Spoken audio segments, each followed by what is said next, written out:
away. So what is BLG going to first pick away? Here is the question. It is going to be Nico. And without this Nico on Strive, we saw him play the Annie in game 1 and it just wasn't doing or finding much success in the hands of Strive. So hopefully this time around, he is just going to go with a traditional counter like the Syndra that is going to provide that lane party that Leyan can play off. But it doesn't seem like it is going to be the case. All right, well, going to the Annie, trying to find the big tibbers to make the difference. Already going right back to their game 1 composition, seemingly. Maybe saying, you know, we needed a warm-up game, then we got to win, and now let's go back to it. Yep, and it is just going to be the Aphelios and Lulu, or maybe the Nautilus just to force some early engages, but it is going to be the Vi. But this time around, they don't have the disengage of a Nico to protect the ADC, and he isn't playing something like the Xayah, so there's a lot of plot holes for this composition so far. RA really need to pick up the Lulu right now just to provide that extra bit of peel, or they're going to stub themselves in the toe. Well, they get the Wukong, something that we were talking a lot about throughout this series so far that hasn't shown its face, but will be picked up here for Leyan, and we get to the second phase of bans. Yeah, with both junglers and mid laners showing for now, it is going to be a narrow of support champion pool coming for both of these ADCs. Never mind RA, they're going to target Arbing in the top lane because we saw the Gnar doing not so great in the second game, so I'm pretty surprised that they're going to go for it again in this game 3. I would have let it open since Gnar isn't that strong of a champion, or at least, I guess it's just putting a lot of respect onto Bin's name to say the least.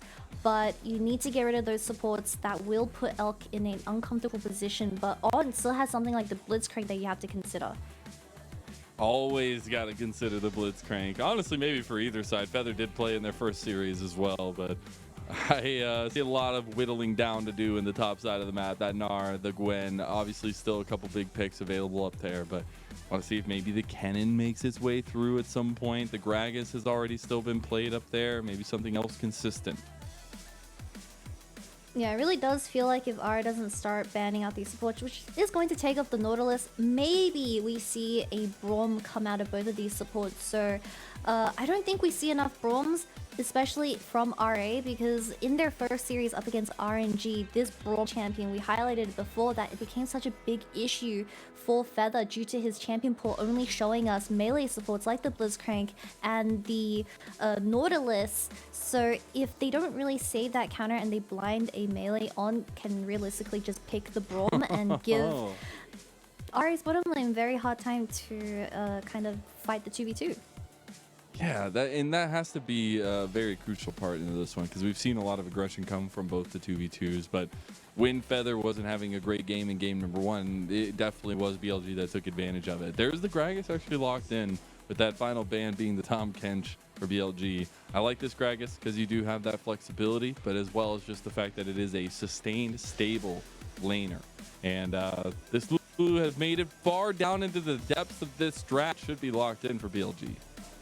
It really does feel like both of these teams are just playing chicken, but RA being on red side, they do have that counter pick safe for Feather. And I expect nothing less than a hook champion getting locked in here. It is going to be the Thresh and Blitzcrank combo. I would love to see a Blitzcrank, just full send it. No Thrashes. We want action, and that is exactly what worked for RA in that game 2 and got them that win. I'm just interested in how the comp works as a whole. Yes, you're always looking at the rocket grabs, but it is interesting how the rest of the comp coheses with that. This feels a little bit more reserved in the Thresh. Look, I'm a big fan of Blitzcrank for either of these supports, but you also have to consider that you're hooking in a Nico into your carry, so that's probably not the most ideal. Thresh will also work for now. There's a big front line. Yeah, there's a couple of beefy tanks locked in for both sides, but BLG having this Nico for this game 2, compared to someone like the Annie, we saw him pilot this.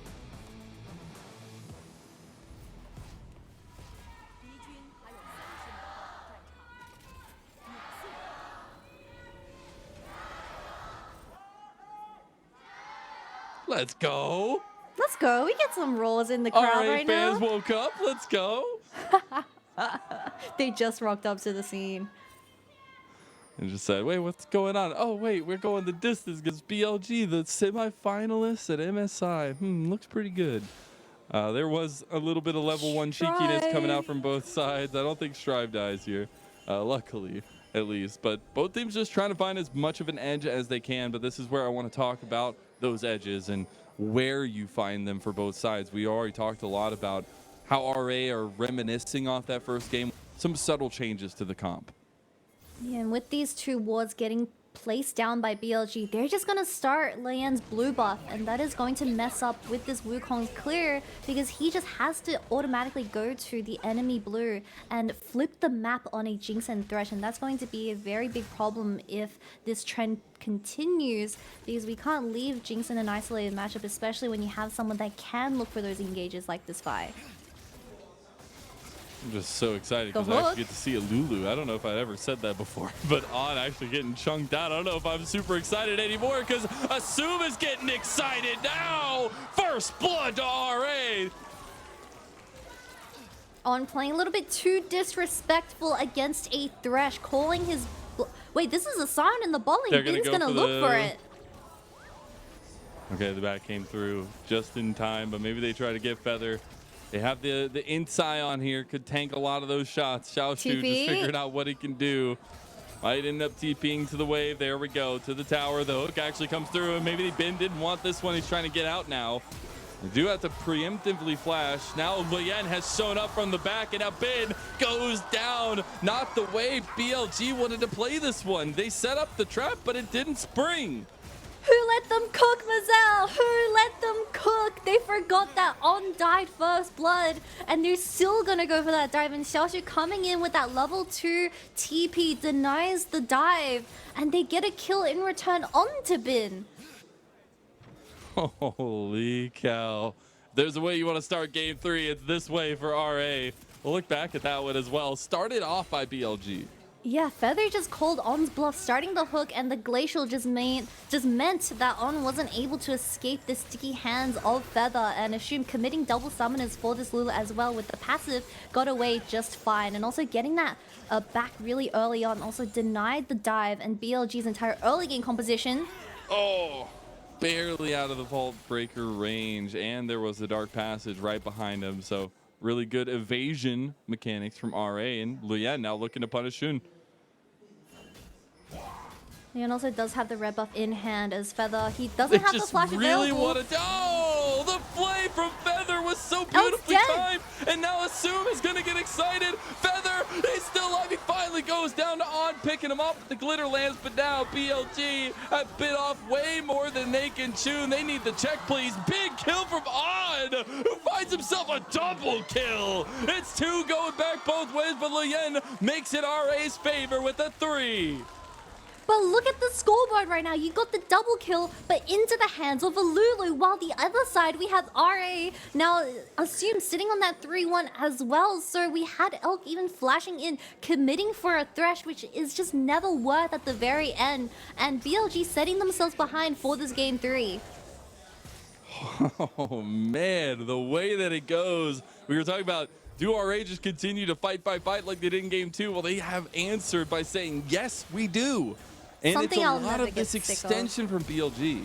Yeah, something that I'll never get sick of is On playing Lulu. He's a combat Lulu. He goes in. He got the double kill onto RA as we have the other side, Wukong and the Jinx picking up these kills, and that is just never ever good, as we've seen what Fed Wukongs do at the very end, and they do have a punch for this early game, but it is going to be the flash committed from Leyan as well as Bin. He kind of just presses tab and his entire bot side's dead.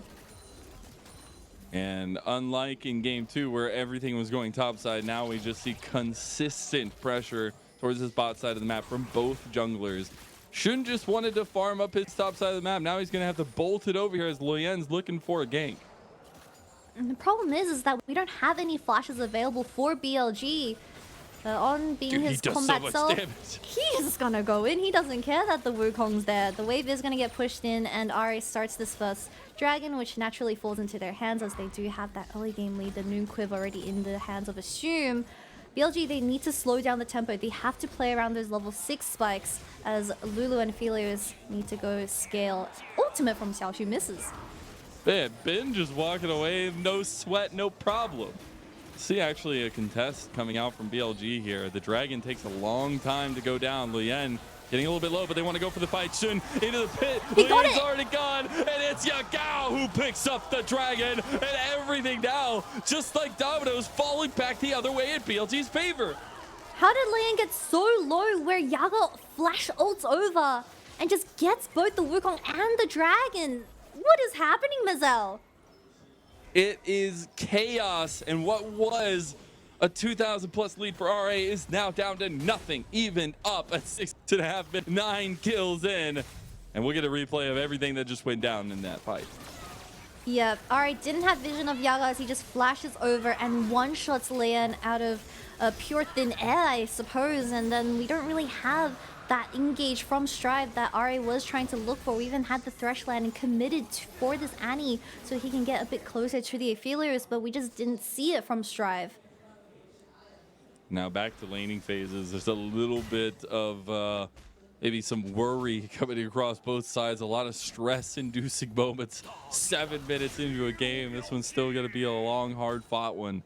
And that's where I want to focus back into the win conditions here. I think you were talking about reservation for BLG, getting to a state where you feel more powerful. Those item spikes are going to be super huge to play around. They already got one of those dragons, but now RA on the other side, they have gold where they need it to go, and they need to find ways to play around that.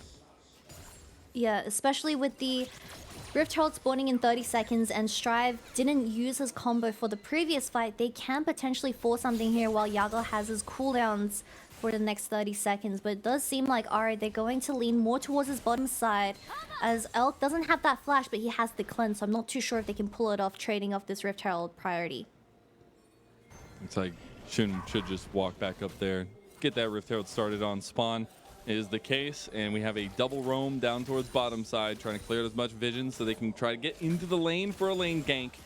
Don't want to come around the river as they knew there was potential warding that way. If Feather gets a preemptive gank here, it could be huge for a big death sentence, but Strive and Leyan have made it in. Oh, big preemptive flash though. Strive can't connect the combos, and that's an unfortunate sight.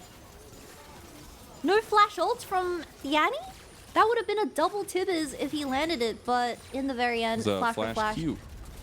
Yeah, it was a flash Q onto the Annie because they knew that Elk had the cleanse, but if he flashed Tibbers, then it would have at least burnt the cleanse from the Aphelios, but at the very end, you trade the Rift Herald for a Lulu flash, while this Annie, now you have to wait another 4 minutes. They're still gonna play towards like, we gotta get something down here, all right? We gotta find something. Yeah, that Tibbers would have been huge there. Maybe just a little bit something to look back on for Strive. The Annie, still question marks above it for me. And they want to try to banish Strive, who still has the Tibbers. Actually, now it just died. And now it's gone. And you have to look now back onto the map for RA as they got a reset from Leyan back towards this top side of the map. I'm not too sure if... well, I guess Wukong is just going to clear towards that bottom side once again without that flash available for the Lulu.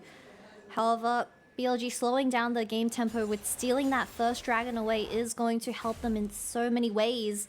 As you already see, Elk is slightly ahead in CS, surprisingly, with how the early game went for this Aphelios. Assum has completed that Kraken Slayer. We'll see if Elk can answer on this back, but I would assume not close because those 3 kills definitely help in that fashion. And it looks like just Elk taking up shopping at the market. While Assum now a big PowerPoint because he has a very, very early item in terms of the Kraken Slayer. And a big headache for RA is that because you burnt the Annie flash for that previous bot dive, Yagao coming off his cooldowns, having that flash pop blossom for this upcoming dragon in 50 seconds, RA need to play it extremely carefully and set up that vision perfectly to avoid this Nico from one-shotting this Wukong once again. But if they're able to find in a choke while Yagao is looking for that flank, that could be the angle for them to take. Just gotta find those angles. Make sure you took or at least took attention in geometry class. I don't know if I did. That was terrible at geometry. I know obtuse and acute. and 90 degrees, you know, all the main ones. But we'll see if they can actually find those angles here in The this one. With this Pythagoras dragon theorem. spawning up. Oh no, don't even get me into the maths. Oh, that's how I walked away. That's when I walked away as soon as it started getting complicated. It's like, it's not just shapes. Yeah, I don't want any part of it. We do get the Rift Herald spot in mid lane, and if they can do a little bit more damage, that should be 2 plates going over to Yagao. The dragon does get started by the side of RA, but I'm sure they're more than happy to go with just collecting mid plates. Nico is such a broken champion right now. Her Q just does way too much damage. BLG, they want to contest. No way. Not again. Not like this, Leyan says. I'm going to finish it. And He's I'm on gonna the wrong flash side over of the wall. map. Hey, he's a sneaky son of a gun. Maybe he can get away from this one. They do have the vision on him, and there's the cease and desist. They still need a little bit of damage follow-up, but Yagao coming right around the corner here to make sure it's so. Shin might not even need him. They would try to leave it to a solo bolo, but at least I'll try to give the credit over to Yagao. He's going to dodge out here. He's going to try to get Shin, but he doesn't. Yagao gets the kill. I don't know what angle Leyan saw, but I definitely didn't see him living that after he secured the dragon. At least RA secured the second dragon, but he could have held onto the flash and of course the cyclone, as we also just know that this Wukong is more than gone. But BLG coming out on top, getting that mid-tier 1 plates, and also getting this kill into the pockets of Yagao, as this Nico is slowly becoming a very big problem for the side of RA once again. It always is, it feels like at this point. You did get that Storm Razor completed for Elk, but it's Yagao who is point and present for BLG at this point. And that is where I want to start talking a little bit about the meta adaptation we've seen here. It's just been Nico at this point. I love that RA are going back to some of the styles they saw in game number 1 that didn't work for them. BLG are going with a lot of the other meta picks, but it just feels like these Nikos are so pivotal to the way the composition is being played out. Yeah, there's a reason why Nico has had a very high presence in the LPL so far, and every time it does slip through the banning phase, it gets picked up instantly from that blue 1 first pick. But my biggest question is that I'm surprised that Ari didn't opt into something that counters this Nico a little bit more, something like the Syndra, where you do have a much more prominent laning up against this Nico in the early game that does allow your jungler to go around the map. Shun, out for revenge, gets the blue buff from game 1. He just can't has get to the look. break. Oh, the hook connects. Ooh, nice little hook onto Elk. He will have to burn that cleanse. Something to be revisited, I'm sure. But as we go back to the laning phase, it is just now 13.5 minutes. Feels like we're so far into this game, but really we have not crested very far. Should be just re-clears out from these bottom laners. And I do see resets on the horizon for both junglers, and maybe even looking back up to this Rift Herald side. You already see that RA's tempo is slowing down by so much, and that is purely because Yagao has his he has first move from mid lane, and it is stopping RA from being their usual aggressive selves, which found a lot of success in that game too. And it did find some success in the start of this game, but True. With Yagao being 2-0 now, and I don't think Strive on this Annie is working out, but hopefully he can prove me wrong with this upcoming Rift Herald. I do really like this. RA are moving bodies towards this Rift Herald fight. They got Assum in mid lane while BLG have responded. It just means that RA are thinking proactively. They also have the TP available for Xiaoxu from the side lane. Does seem like we're going to get a full-on 5v5 as both top laners have their TP available, but is RA going to be willing to flip the entire game for this Rift Herald? I'm not too sure. BLG most likely going to give it, as they don't have correct vision set up. Strive still trying to look for an angle, but I don't think he's gonna find it. That will be the Rift Herald going over to RA. Fits their color scheme, so it fits the home.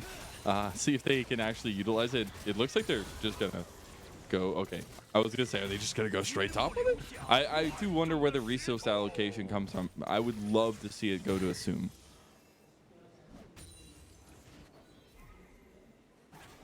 I just had to take a breather, but Assum now sitting on the most gold from how that early game went, getting this Jinx to 3-1, but the bounty gold has disappeared. I'm not too sure if he had a bounty. Definitely at one point, because this Jinx was so massive compared to the Lulu getting the 2 kills. But if you're gonna play slow and stand it up against BLG and look for those 5v5s, I'm pretty sure out of 70 times BLG will come out on top because they just have better mechanics. I'm not going to lie. They're really good players, guys. They were our MSI finalists, and they made it all the way from like 8th position or something from the playoffs, or 5th, I believe. But if RA is going to continue this trend, I'm getting a little bit worried with how many options they have, especially with how unproactive Strive is on this Annie.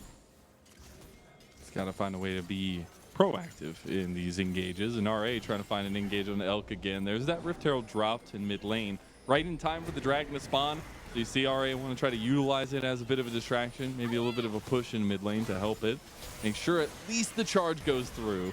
And you do get the damage there, but now it's about clearing out the mid lane wave and pushing down towards this Dragon for them, just posturing around it. TP utilized here to get Bin towards the team fight, and we're setting up for a 5-on-5.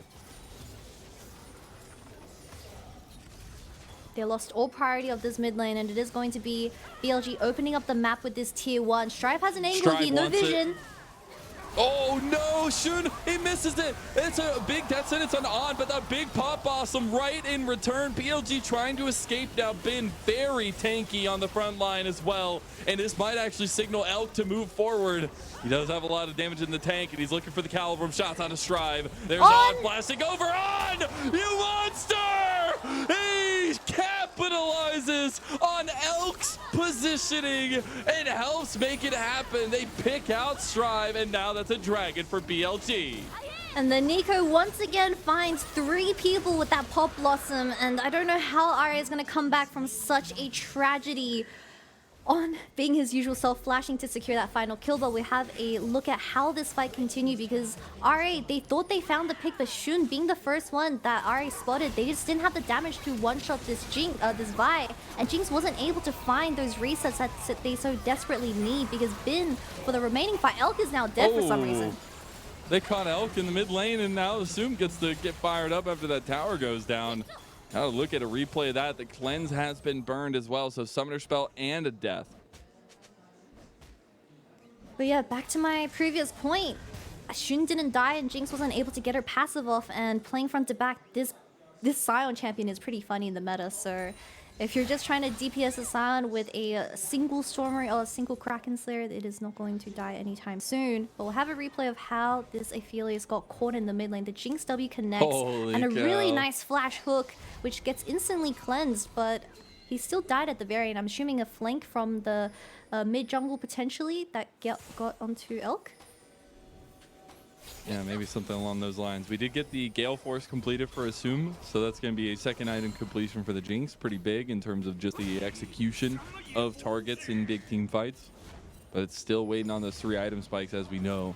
Still waiting, honestly, on 2 item spikes for Elk here, just to feel relevant in these team fights. And that is where, in a position like this, we have seen, maybe not in this series as a whole, but Jinx does have a more, I guess, consistent time than the Aphelios when picked into it. Yeah, and we are approaching 2 item territory for this Jinx as well, so assume he has to play these teamfights perfectly. No summoner spell. Strive! Ooh, Shirley's gonna run away for BLG. Yeah. Yeah, but from how Assum played that game too, as the Xayah, this Jinx needs to kite out the initial engage from BLG, especially if Shun gets his hands onto this Jinx, and play a lot slower to allow Assum DPS in the backline. So hopefully, RA, they slow down the tempo. Shun is coming in on a flank. He's way back there, and now a TP from Xiaoxu. That's 5 members up the gut of BLG here. Trying to get on, but can't get him. That should be a tier 2 tower going down. Shun looking for the big wraparound. Strive was waiting over the wall here. Shun will make his way back to his team comp. And you still have side lane being pushed in by Bin, just as he does, while RA need to look for picks. Yeah, but if you look at BLG's vision, it's all on Baron, so they know that RA isn't starting the Baron. So Bin just taking the tier 1 tower in that bottom lane without any pressure put on him. Bit of a slip up from RA. However, they do open up the map a lot more by taking down that tier 2, and it allows Strive to look for more. But I cannot stress enough that it is 20 minutes and the Annie is 0 KP. Yeah. So hopefully the next one is going to be an explosion for this RA team. Just looking for one big Flash Tippers ulti. That's all you want. Elk doesn't have cleanse either. Now you got to punish it while it's down, but it's going to be coming up very shortly. Elk in the mid lane, potential wraparound by Xiaoxu. They've been looking for this angle for a long time. First it was Leyan, now it's Xiaoxu. If Elk steps up, that could be something of a trouble, but it's on RA to try to force the hand of BLG, because right now BLG are perfectly fine in this position. They also have a really nice top wave getting pushed in, so RA not really managing any of their side waves. They're just playing ARAM at this point, constantly trying to force something in the mid lane where they're not catching any CS in the side, and you already see that CS differential coming in between the mid laners, and this Nico working towards that Shadow Flame now. If they wait just a little bit longer, I think this Nico is going to do way too much damage for the RA team to handle. And there is a red alert that's going off behind me right now because Elk has gotten his Gale Force. As soon as this man sees this item, he's like, that means I get to go in now, right? I get to be aggressive. So we'll see what this second spike for him will do on this Aphelios, but expect a fight around this next dragon, a potential soul point for BLG. Yeah, my eyes are on Xiaoxu and where he places that ultimate, because Elk, although having the flash, we've seen what Gragas's can do in these team fights. But the vision right now is just non-existent for the side of RA, as they are just putting down defensive wards. 15 seconds on the dragon spawn. We'll see BLG move from the mid lane. As RA maybe threatening a trade here, Kitty. I don't even think they can trade, because BLG, they have a really nice pink ward on the dot bush as well. So RA, they're running out of options here. Most likely going to give over BLG with this Infernal Soul point, as they are playing it very, very scared. Be very careful though, as again, one big flash Tibbers ulti makes a difference, and Strive has just been consistently looking for it. It will actually pull BLG over here. The big target are Elk and Yagao. It ain't gonna be Ben as your target, but Strive is looking over the wall. Strive could make something happen here. The unstoppable onslaught. Strive just doesn't go over, doesn't want to commit just yet. We do have TP available for Ben, so he's just going to come back with that as well. As alright, they are going to start this and threaten it potentially, but they've been sitting in this bush for a very long time. Yeah, I mean, they haven't made the decision. Now they finally commit there, as they will be trying to burn the Baron, but more so looking for the fight. They find Shun. He goes in, but the Moonlight Vigil with the Infernum. That's so big, and the Gale Force forward. It could unlock him. The Mega Death Rocket doesn't go through. The Pop Blossom misses on. Trying to find another kill. It is Chaos that is leading RA's way. BLG just didn't know where to run, didn't know where to go. Assum, though, you've overstayed your welcome, and Ben is a big old meatball coming to your pasta soon. Big kill from On, who flashes for it, because that's just the Chad he is. Watching On play Lulu just makes my day so much better, but what a huge team fight going towards the side of BLG, because all their focus was onto Elk. We had the Flash Lantern for Strive to take, but he got instantly bursted with the Inferno coming out of Elk on this Aphelios, and that is going to be Soul Point going towards the side of BLG.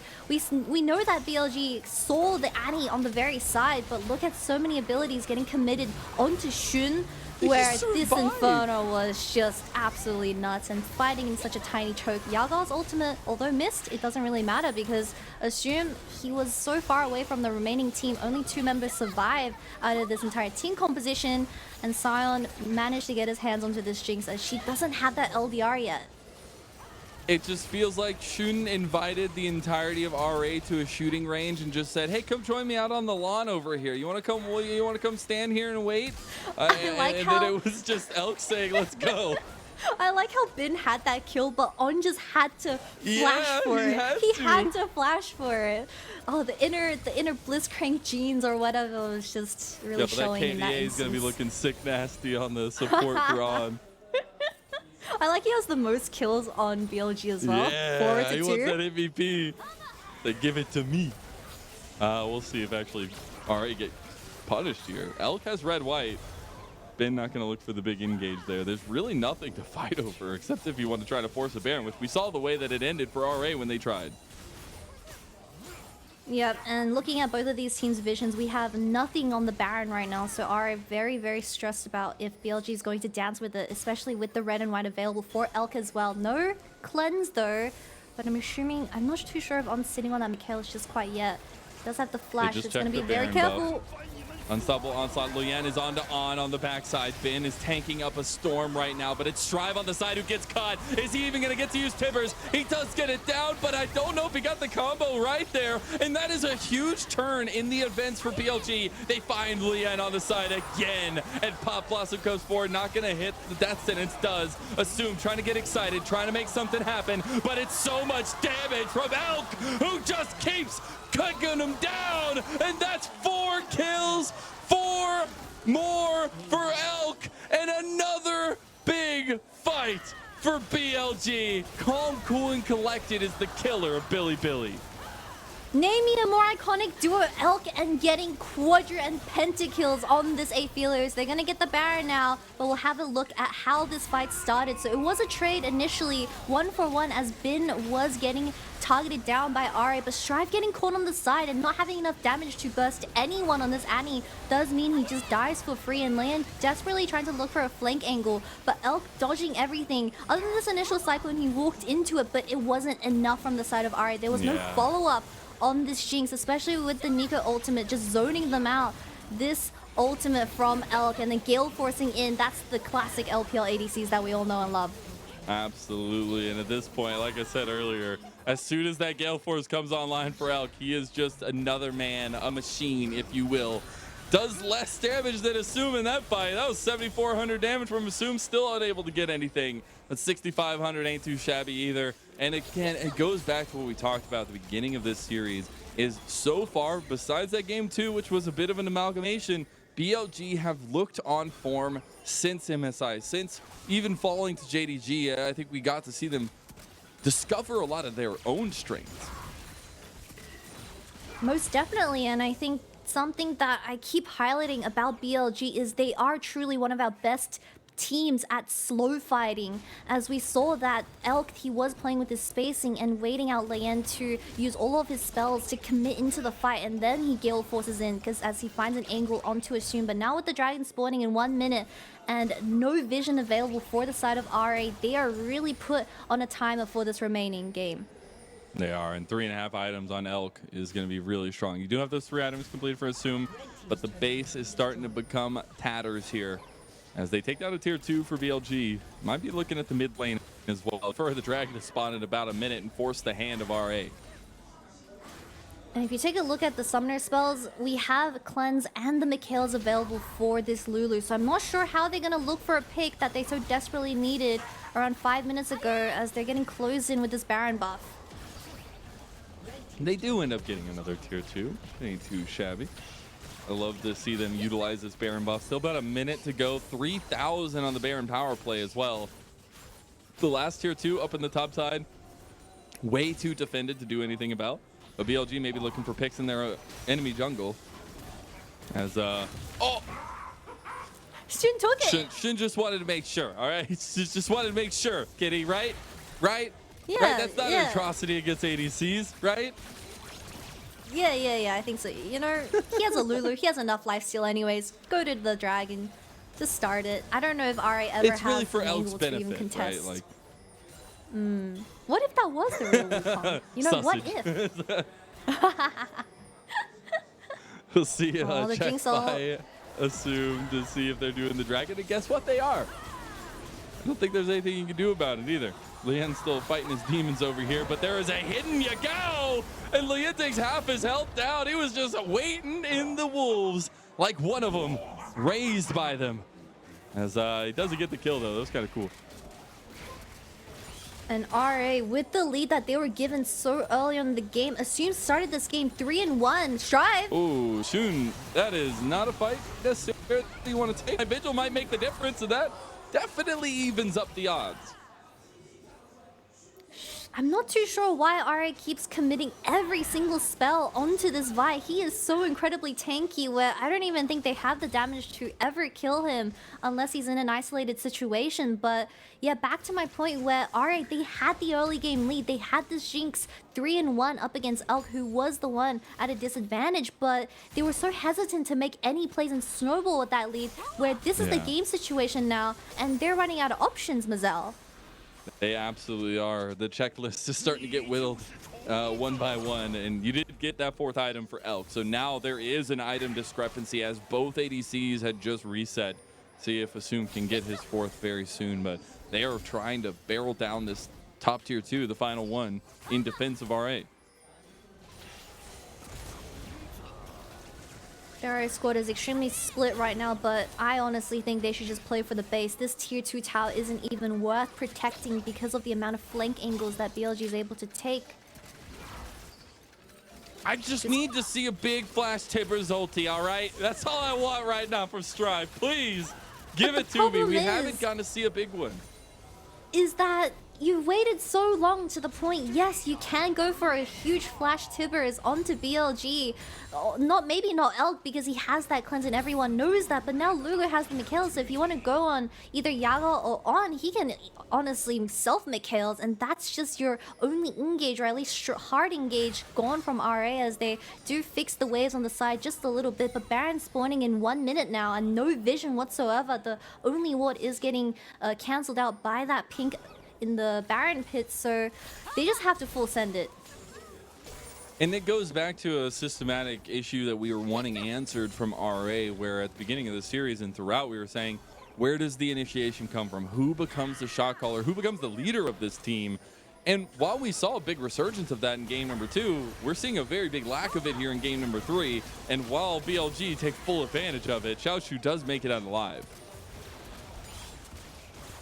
But what does it mean? More vision going over towards BLG because they can't even face check anymore. I think whoever face checks, although Xiaoxu is extremely tanky right now, they just get instantly one shot with Elk's guns available. Strive trying to go for a wide flank the Baron now. Fight here. I mean, the Infernal Soul is just so big for this composition, especially with the green and white for Elk. He just peppered down so much damage, and here comes Yagao over the side, waiting for a big Pop Blossom. But that Baron, it's already gone. And now BLG could just look to take the fight. Look who's reared it up at the front. It's Bin. Moonlight Vigil connects. You got so much distance. Leyan has found Elk, but literally does no damage to him. Bin survives. Pop Blossom out, and Yagao gets one. A big caliber as well. Feather goes down. Another goes, and that's BLG with Elk flashing forward. Over 8,000 damage, and the man is popping off BLG. They should find a finish to this game 3. And once again, Mazel, another clean ace coming out of BLG, and they're going to look to wrap up this series 2-1 going against RA, as they're going to close in on the base now with the Baron, with the TPs, and settle the week 2-0 with their series. What a way to do it. Consistent team fighting, the slow fights, as you said, but it's more importantly, Elk that waits. He's a predator in the jungle, waiting until your last dying moment to jump out and smack you. And an incredible strength-to-strength jump for BLG. Yes, they had to work for it. They had to go all 3 games, but they will start their first week of the LPL Summer Split at 2-0. And especially the way they did it over both teams. This one a little bit more work, but the first one so dominant. Yep, Elk is having an excellent performance on the Sephilos, but that is what you expect out of BLG when you do reach the 30-minute mark and you do have an Inferno Soul going over to the Sephilos, having a Lulu that's constantly buffing him as well, as they take their bows and rest for the remaining